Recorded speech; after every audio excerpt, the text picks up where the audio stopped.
Assalamualaikum guys, this is Anand with you with another lecture of Nanal Education Portal.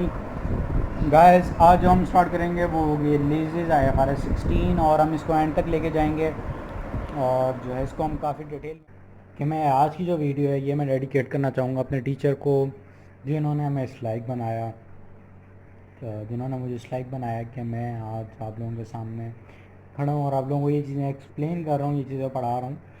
और वो हैं sir Akash Kumar, great thanks to him, और जो है उनका बहुत बड़ा रोल है यहाँ तक मुझे पहुँचाने के लिए।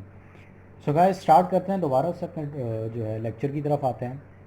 अच्छा, सबसे पहले हम क्या करते हैं, जब हमने डेफिनेशन को समझना है, अब जब हमने डेफिनेशन को समझना है तो हम डेफिनेशन को सिंपली ब्रेक कर लेंगे। अब जैसे हम मैंने एक हेडिंग दी है ब्रेकिंग ऑफ डेफिनेशन, या इसको यूँ कर लेते हैं ब्रेकअप ऑफ डेफिनेशन। ठीक है जी। अब जब ब्रेकअप का डेफिनेशन का ब्रेकअप हमने कर लिया तो इसमें जो है ना हमने दो डिफरेंट जो है ना चीज़ें सेपरेट कर ली हैं। सबसे पहली चीज़ है a contract between lessor and lessee. ठीक है जी। फिर है right of use of asset. फिर उसमें सब हमारे पास दो चीज़ें हैं, सब में हमारे पास सब ए और सब बी हैं। सब ए में हमारे पास है for specific term lease term, और फिर दूसरी चीज़ है फॉर स्पेसिफिक पेमेंट जो क्या है लीज पेमेंट। ठीक है जी। अब हम इनको एक्सप्लेन करते हैं। अब जब हम फर्स्ट पॉइंट की बात करते हैं contract between lessor and lessee, तो हमें सबसे पहले ये पता होना चाहिए कि लेसर कौन होता है और लेसी कौन होता है। अगर हमें यही नहीं पता कि लेसर कौन होता है और लेसी कौन होता है तो फिर तो पॉइंट ही ख़त्म हो गया ना, फिर तो समझ लें हमें कुछ पता ही नहीं है कि हम पढ़ क्या रहे हैं, क्योंकि ये तो बेसिस हैं। आपकी लीज की जो बेस है वो इन दो बंदों के ऊपर है। कौन सा बंदा है? एक लेसर एक लेसी है। अब जब हम बात करते हैं कि लेसर और लेसी कौन है तो हम थोड़ा सा इसका ले लेते हैं, एग्जाम्पल्स ले लेते हैं कि इसकी एक सिंपल एग्जांपल लेता हूँ मैं। जैसे आप हैं और आपका एक फ्रेंड है सर। अब जब जो है ना आपका एक फ्रेंड है वो आपको जो है ना एसेट लीज पर देता है। एग्जांपल ले रहे हैं कि आपका जो फ्रेंड है सर वो आपको एसेट लीज पर दे रहा है, तो वो जो बंदा, वो आपका दोस्त जो आपको एसेट लीज पर दे रहा है वो क्या कहलाएगा? लेसर कहलाएगा। और आप जो उससे एसेट लीज पर ले रहे हैं आप क्या कहलाएंगे? आप लेसी कहलाएंगे। बिल्कुल वही सेम बात मैंने नीचे लिख दी है सिंपल वर्ड्स में कि लेसर वो बंदा जो एसेट लीज पर दे रहा है। लेसर कौन है? वो बंदा जो एसेट लीज पर दे रहा है। और लेसी कौन है? लेसी वो बंदा है जो एसेट लीज पर ले रहा है। अब दोबारा रिपीट कर लेते हैं। यहाँ पे हमने क्या पढ़ा कि contract between lessor and lessee. तो हमने क्या किया, हमने कहा हम इसको समझें, हम जाने कि लेसर एंड लेसी कौन है। तो हमने सबसे पहले ये देखा कि लेसर वो बंदा है जो एसेट लीज पर देता है और लेसी वो बंदा है जो एसेट लीज पर लेता है। ठीक है जी।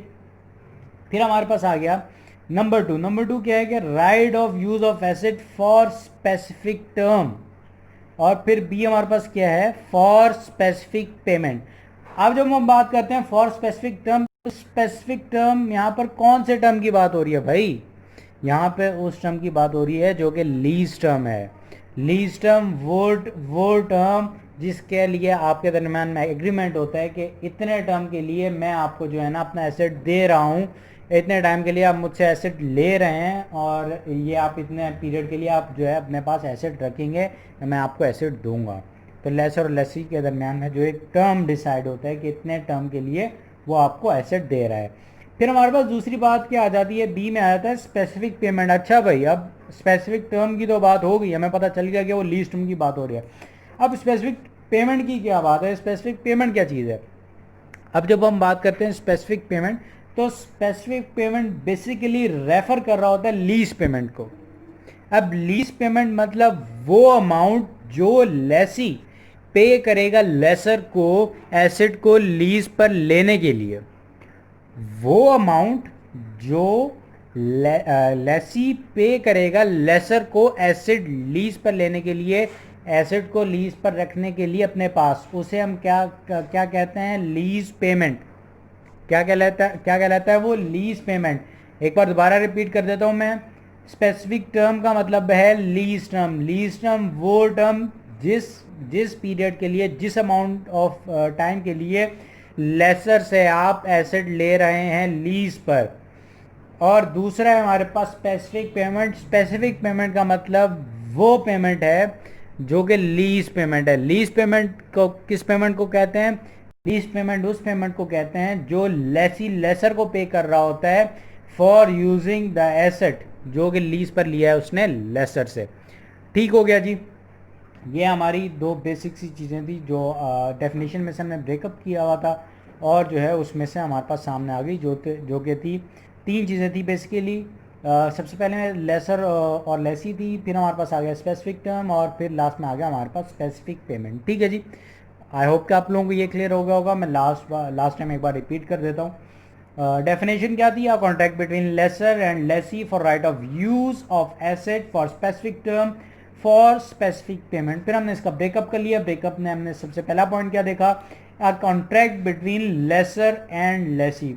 अब फिर हमने ये देखा कि लेसर और लेसी कौन होते हैं? तो लेसर वो बंदा होता है जो एसेट लीज पर दे रहा होता है, और लेसी कौन होता है? लेसी वो बंदा होता है जो एसेट लीज पर ले रहा होता है। अच्छा जी, ये होगा। फिर पॉइंट नंबर 2 में हमने दो स्पेसिफिक जो पॉइंट सब पॉइंट थे वो हमने पढ़े। एक था for specific term, for specific payment.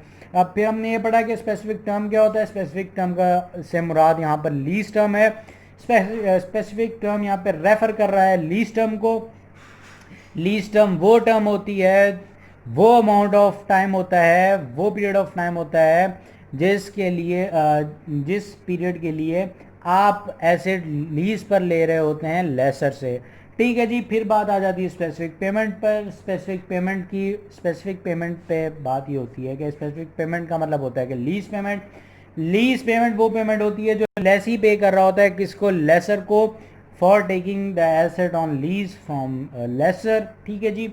ये हम बेसिक सा रिवीजन कर लिया दोबारा इन सब पॉइंट्स का। अब हम आ जाते हैं दूसरे पॉइंट की तरफ। दूसरे पॉइंट पे मूव करने के इससे पहले मैं आपको थोड़ा सा बैकग्राउंड दे देता हूँ कि भाई देखें, हमारा दूसरा पॉइंट ये है कि हम अकाउंटिंग कब स्टार्ट करेंगे।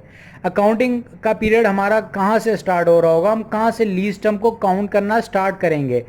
अब भाई देखें, जब भी आप जाते हैं कोई एक नॉर्मल कोर्स ऑफ बिजनेस की बात कर लें, आप कोई चीज़ परचेज करने जाते हैं, आप क्या करते हैं? सबसे पहले तो आपकी क्या होती है? डिस्कशन होती है ना, प्रॉपर बैठ के आप डिस्कस करते हैं, एग्रीमेंट टर्म्स जो है ना आप स्पेसिफाई कर लेते हैं। उसके बाद फिर बात आती है कि भाई आपने वो चीज़ खरीदनी है या नहीं खरीदनी है। अगर चीज़ खरीदनी है, ओके जी ठीक है, आपका एग्रीमेंट आप साइन कर लेते हैं और फिर आपके स्पेसिफिक टाइम के बाद आपकी जो है ना पेमेंट हो जाती है। ठीक है, यही यूं ही होता है।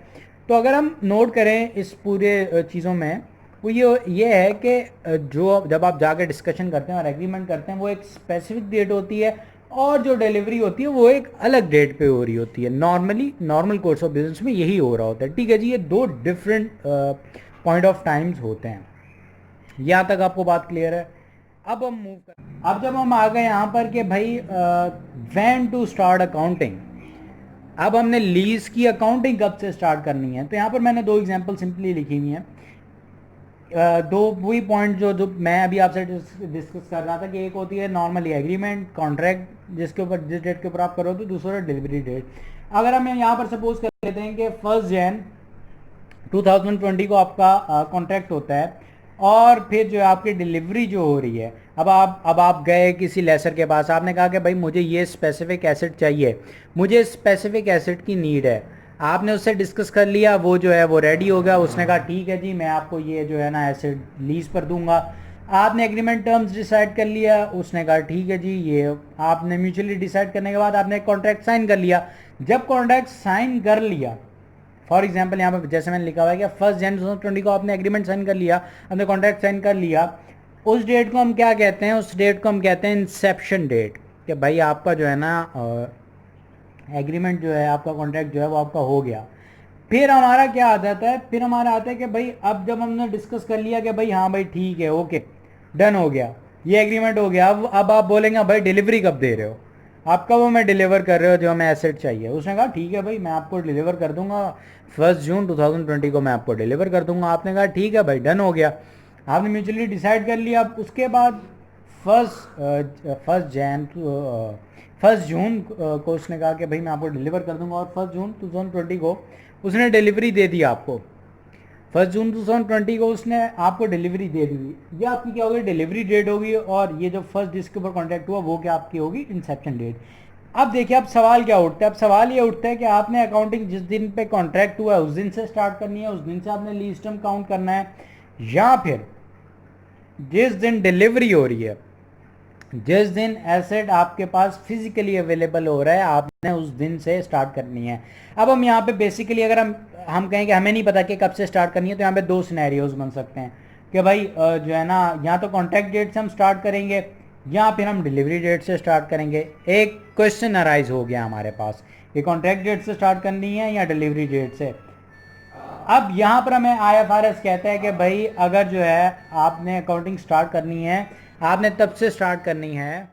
जब ये फड्डा खड़ा हो गया कि यार कॉन्ट्रैक्ट डेट पे स्टार्ट करनी है डिलीवरी डेट पे, तो तब हमें पता चला IFRS हमें कहता है कि आपने तब स्टार्ट करनी है जब एसेट अवेलेबल फॉर यूज़ है, एसेट अवेलेबल फॉर यूज़ है। अब ये सबसे इम्पोर्टेंट चीज़ है जो आपने नोट करनी है कि कब से आपने अकाउंटिंग स्टार्ट करनी है, कब से आपने लीज टर्म जो है काउंट करनी है, जब से एसेट अवेलेबल फॉर यूज़ है। फॉर एग्जांपल आपने जो है ना एक बहुत बड़ी मशीनरी जो है आपने लीज पर ली है, अब वो तो वन पीस में आ ही नहीं सकती, अब उसको जो है ना वो डिफरेंट पीसेस में उसको जो है ना अनअसेंबल कर कर और उसे जो है ना लाया गया है कंपनी के अंदर। अब सबसे पहले तो ये होगा कि वो जब कंपनी पहुंचेगी भी, फॉर एग्जांपल उसकी डिलीवरी हो जाती है 1 जून 2020 को, जो मैंने ऊपर एग्जांपल दी हुई है, अगर उसकी डिलीवरी हो भी जाती है तो वो अवेलेबल फॉर यूज़ थोड़ी है। आप इस तरह थोड़ी कर सकते हैं कि कंपनी को सेपरेट, आप जो है ना उस मशीन को सेपरेटली रख कर और आप कहें चलो भाई अब हम इसके ऊपर वर्किंग स्टार्ट करते हैं। आप इस तरह थोड़ी उसके ऊपर, अगर फॉर एग्जाम्पल वो मैन्युफैक्चरिंग की मशीन है या असेंबलिंग की मशीन है, तो भाई आप उसको किसी भी प्रोडक्ट को ऐसे असेंबल नहीं कर सकते, आप ऐसे मैन्युफैक्चर नहीं कर सकते जब तक आपकी मशीन ही असेंबल नहीं है पूरी। तो आप सबसे पहले उसे क्या करेंगे, मशीन असेंबल करेंगे, उस मशीन को जोड़ेंगे, वो आपको लेसर जो है ना वो उसको जो है ना पूरी मशीन को असेंबल करके दे रहा होगा, या आप खुद कर रहे होंगे, एज़ पर एग्रीमेंट टर्म्स होगा, लेकिन वो तब अवेलेबल फॉर यूज़ होगी, वो एसेट तब अवेलेबल फॉर यूज़ होगा जब क्या होगा, जब वो मशीन प्रॉपरली शेप में आ जाए, जब जो है वो जो है ना अवेलेबल फॉर यूज़ हो सके, जब आप उस मशीन को यूज़ कर सकें। अच्छा देखें यहाँ पर जो है ना आपके साथ जो है ना एग्जामिनर गेम कर सकता है, यहाँ पर वो डिफरेंट सिनेरियोज आपके साथ जो है ना खेल सकता है।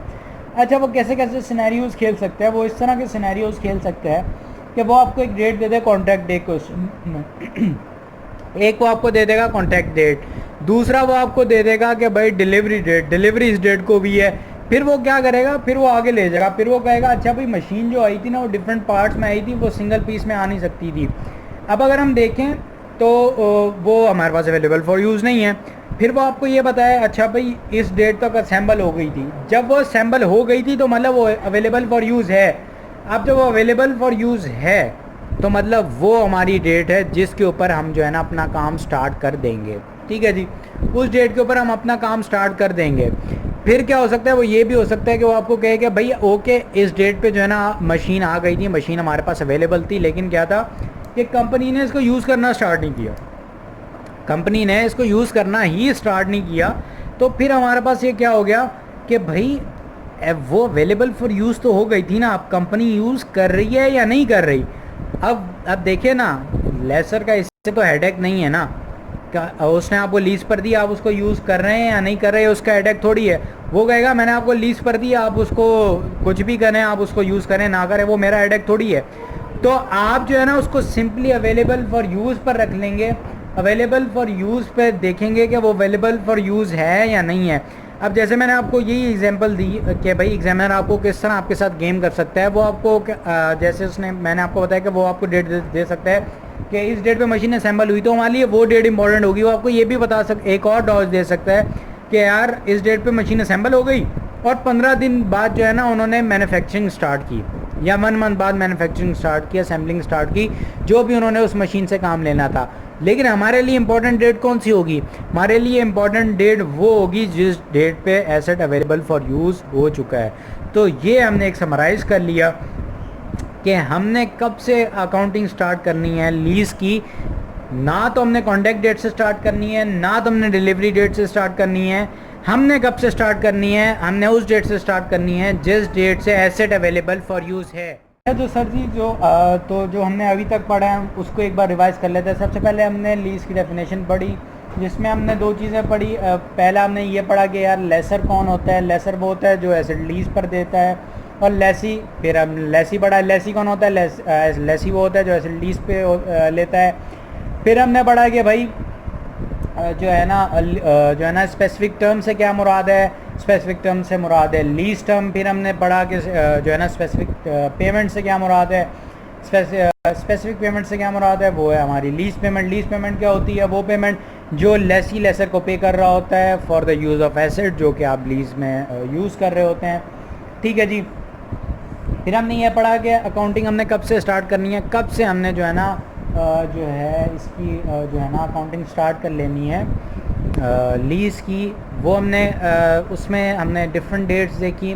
उसमें हमने ये पढ़ा कि भाई सबसे पहले जो है ना आपका कॉन्ट्रैक्ट डेट या एग्रीमेंट डेट जो है उसके ऊपर आप स्टार्ट नहीं करेंगे, और उसे क्या क्या उस डेट को क्या कहा जाता है? इंसेप्शन डेट कहा जाता है।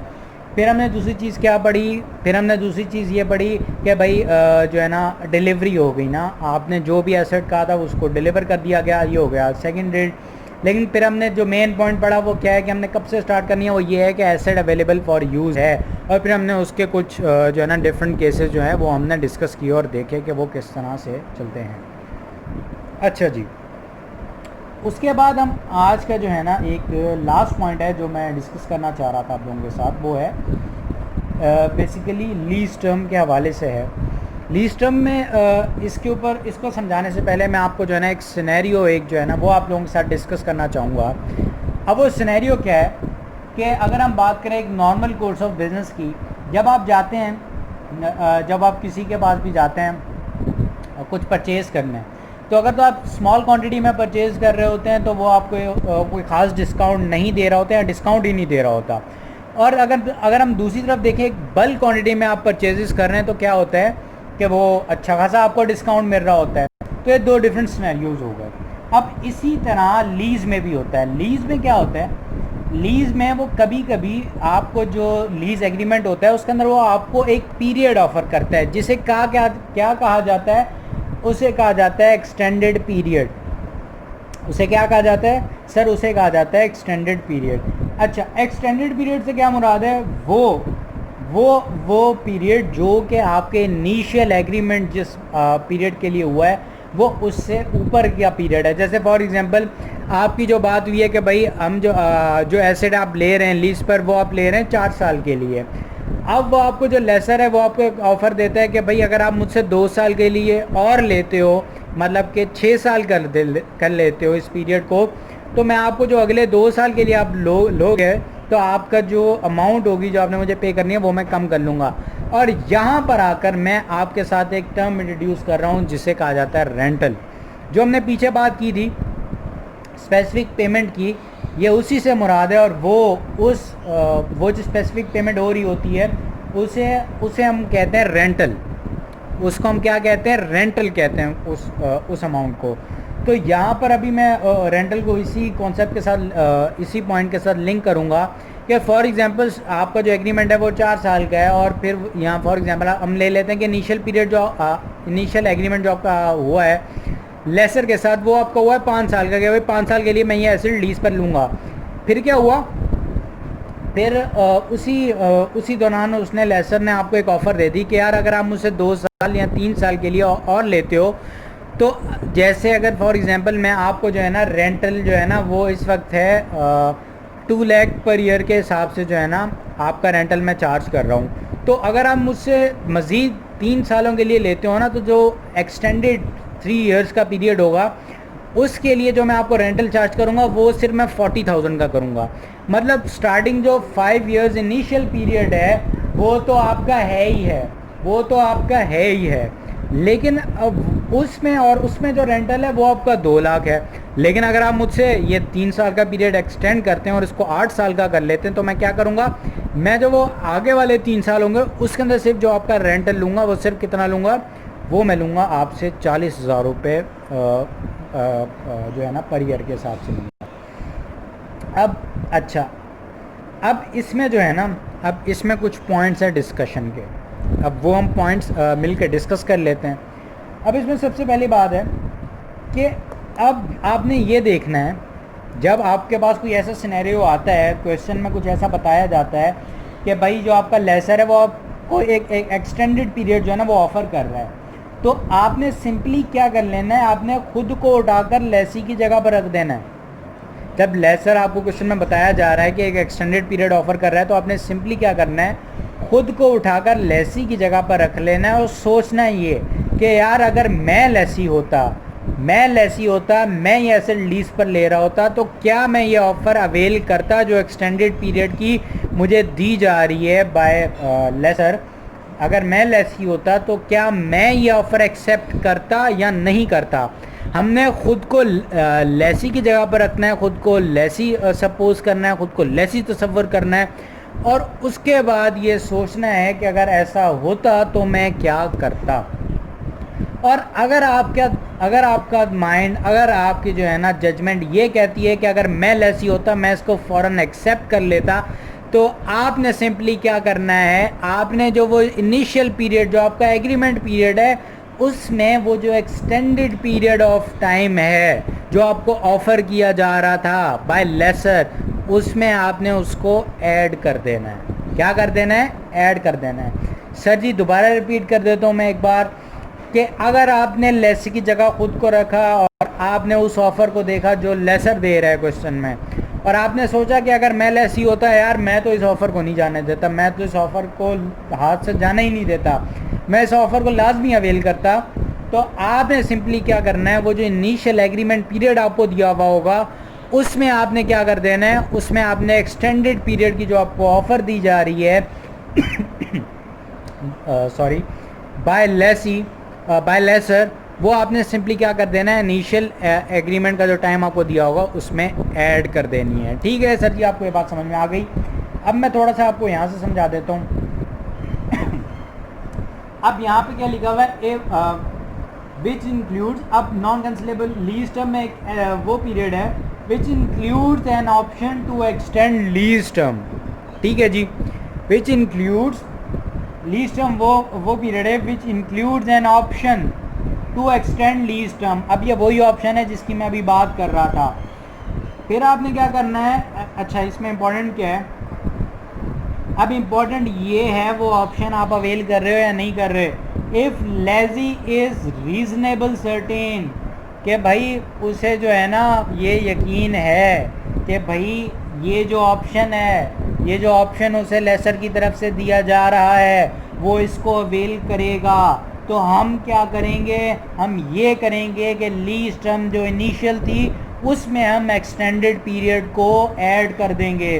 सर जी हम क्या करेंगे, हम लीज टर्म में एक्सटेंडेड पीरियड को ऐड कर देंगे। समझ में आ गई सर जी। फिर मैंने इसकी दो एग्जांपल्स बनाई हुई हैं, बहुत ही हल्की सी मैंने एग्जांपल्स बनाई हुई हैं ताकि आप लोगों को ये अच्छे से क्लियर हो जाए। अब पहली एग्जांपल जो मैंने लिखी हुई है उसमें मैंने लिखा हुआ है लीज टर्म इनिशियल आपको दी हुई है 4 साल की, 4 साल का पीरियड है एक इनिशियल लीज टर्म का। इस जो इनिशियल लीज टर्म का पीरियड है उसमें जो रेंटल वो चार्ज करेगा आपका लेसर वो है 1 लाख पर ईयर का। अच्छा जी, 4 साल के इनिशियल पीरियड है, 1 लाख की जो है ना रेंटल की अमाउंट है जो वो चार्ज करेगा पर ईयर। अब आ जाता है एक अब यहाँ से वो ऑप्शन आ गया जिस ऑप्शन को हम ऊपर डिस्कस कर रहे थे वो ऑप्शन आ गया यहाँ पर।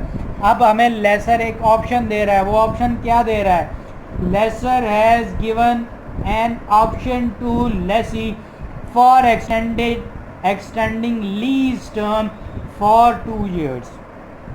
अच्छा भाई, अब उसने क्या किया, उसने रेंटल फॉर एक्सटेंडेड पीरियड भी दे दिया है, कितना है 20,000 पर ईयर। कहाँ, 4 साल के लिए हम दे रहे थे 1 लाख पर ईयर, और दूसरी जगह में वो ऑफ़र कर रहा है 20,000 पर ईयर के हिसाब से। 1 lakh per year, 20,000 per year, कितना बड़ा डिफरेंस है।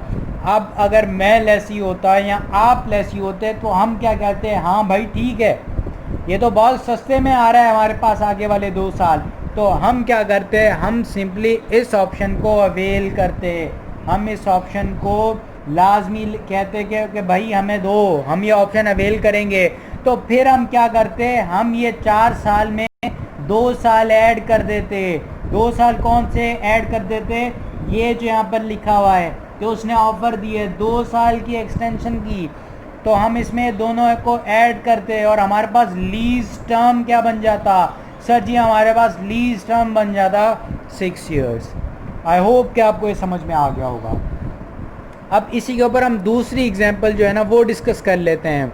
अब अगर हम दूसरी एग्जांपल की तरफ आएँ तो बेसिकली ये मैंने एक हाइपोथेटिकल सिचुएशन ली है, ऐसा होगा नहीं, लेकिन मैंने आप लोगों को समझाने के लिए एक हाइपोथेटिकल जो है ना सिचुएशन ली है। अब वो मैंने सिचुएशन क्या ली है, मैंने ऊपर वाले दो चीज़ें सेम रखी हैं, इनिशियल लीज टर्म और रेंटल मैंने बिल्कुल सेम रखे हैं, ठीक है जी।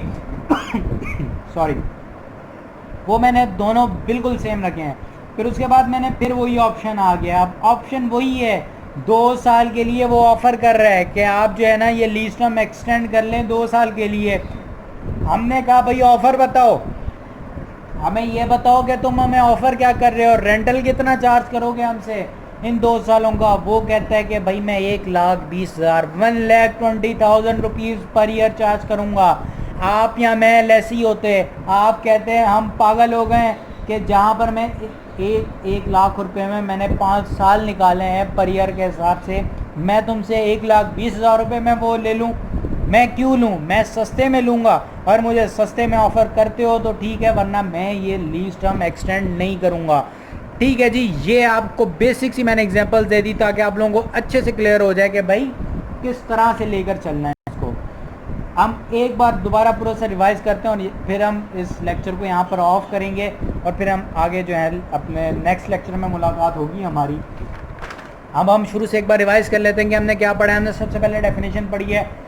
डेफिनेशन में हमने पढ़ा है कि लेसर कौन होता है, लेसी कौन होता है। सर जी, लेसर वो होता है जो एसेट लीज पर देता है, लेसी वो होता है जो एसेट लीज पे लेता है। फिर हमने पढ़ा स्पेसिफिक टर्म, वो टर्म जो लीज टर्म होती है, स्पेसिफिक पेमेंट, लीज पेमेंट, जिसको हमने आगे जाकर देखा कि वो रेंटल कहलाता है। फिर हमने देखा कि हमने अकाउंटिंग कब स्टार्ट करनी है। भाई अकाउंटिंग कब स्टार्ट करोगे सर जी, एसेट तो लीज पर ले लिया, उसका कॉन्ट्रैक्ट भी है, उसकी कॉन्ट्रैक्ट डेट भी है, उसकी डिलीवरी डेट भी है, हम कौन सी डेट पे आप जो है ना अकाउंटिंग स्टार्ट करेंगे।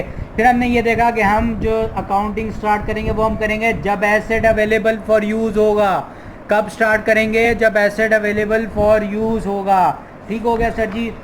फिर हमने ये देखा कि हमें जो है ना जो लेसर है वो हमें ऑफ़र दे सकता है। वो हमें क्या ऑफ़र दे सकता है, वो हमें ये ऑफ़र दे सकता है कि भाई ये कुछ पीरियड है, इस पीरियड के लिए तुम जो है ये जो हमारा लीज एग्रीमेंट है वो एक्सटेंड कर लो, 2 साल 3 साल 4 साल, वो एक्सटेंडेड पीरियड है।